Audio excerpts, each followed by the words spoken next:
নির্বাচন কেন্দ্রিক আপনাদের ইনকিলাব মঞ্চের পক্ষ থেকে কিছু কথা জানাইতে চাই।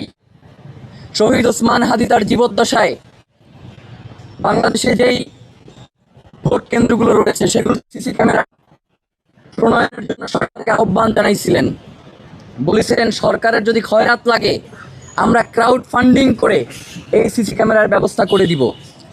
বাংলাদেশে এই মুহূর্তে প্রায় ৪৫,০০০ ভোট কেন্দ্র রয়েছে যেগুলো ঝুঁকিপূর্ণ, যেখানে ভোট কারচুপির আশঙ্কা রয়েছে। সেখানে শুধুমাত্র সিসি ক্যামেরা বসালেই হবে না, সেখানে যে সকল পুলিশ সদস্য দায়িত্ব পালন করবেন, অন্যান্য সদস্যরা দায়িত্ব পালন করবেন, আওতায় নিয়ে আসতে হবে। দিনগুলোতে আমরা দেখেছি এই ফ্যাসিবাদী আমলে পুলিশ সহ অন্যান্য সংগঠনকেও আমরা ব্যালট ভোট দিতে দেখেছি। তার কারণে আমরা তাদের উপরে পূর্ণাঙ্গ বিচার স্থাপন করতে পারছি না, যার কারণে সংসদ নির্বাচনে ঝুঁকিপূর্ণ ভোট কেন্দ্রগুলোর পাশাপাশি যে সকল বাহিনীর সদস্যরা দায়িত্ব পালন করবেন বডি ক্যামেরার আওতায় নিয়ে আসতে হবে। সন্তানের যে মাকে গণধর্ষণ করা হয়েছে, আমরা তাদেরকে দেখতে পাচ্ছি যে বিএনপি তাদেরকে প্রচারণায় যুক্ত করছে। আবার জামাতের প্রার্থীদেরকে দেখতে পাচ্ছি, জামাতের নেতা আব্দুল্লাহ মোহাম্মদ আবু তাহের তার নির্বাচনী প্রচারণায় আমরা দেখতে পাচ্ছি যে আওয়ামী লীগের একজন লোক যার নাম হচ্ছে সালাউদ্দিন আহমেদ মজুমদার, তাকে আমরা দেখতে পাচ্ছি তার পক্ষে গিয়ে দোয়া চাইতেছে। এই ধরনের শয়তান যারা করবে, জামাত হোক সে বিএনপি হোক সে আমার বাপ হোক, তার পক্ষে আমাদেরকে, তার বিপক্ষে আমাদেরকে দাঁড়াইতে পারতে হবে। প্রিয় ভাইয়েরা, এই রাজনৈতিক দলগুলো আপনারে বলতেছে অমুক কার্ড দিবে, তমুক কার্ড দিবে, অমুক কাজ দেবে, তমুক কাজ দেবে, কিন্তু একবারের জন্য বলতেছে না যে ভারতীয় আধিপত্যের বিরুদ্ধে তাদের অবস্থান কি। একবারের জন্য তারা বলতেছে না বাংলাদেশের পররাষ্ট্রনীতি কি রকমের হবে।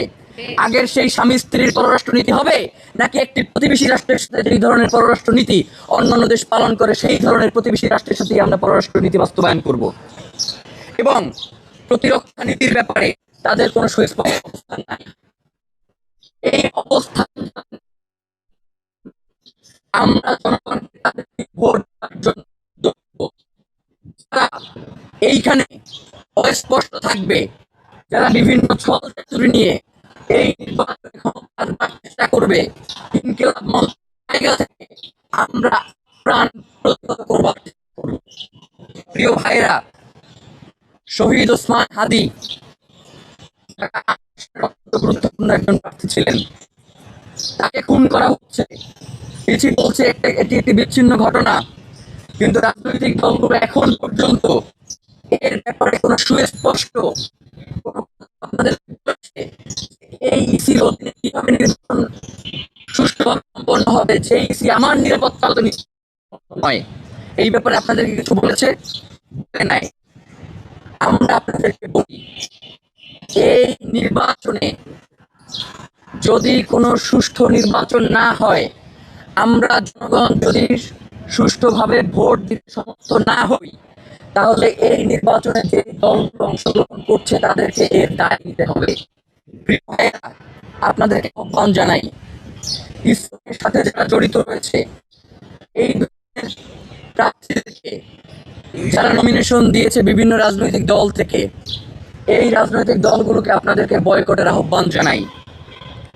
ওসমান হাদির ব্যাপারে রাজনৈতিক দলগুলো তার বিচারের ব্যাপারে সুষ্ঠু অবস্থান, তাদের স্পষ্ট অবস্থান ব্যক্ত না করে প্রয়োজনে আমরা তাদের বিরুদ্ধে গিয়ে প্রত্যেকটা আসনে আসনে আমাদের ভাই বোনেরা ভাগ হয়ে তাদের বিরুদ্ধে আমরা ক্যাম্পেইন করি।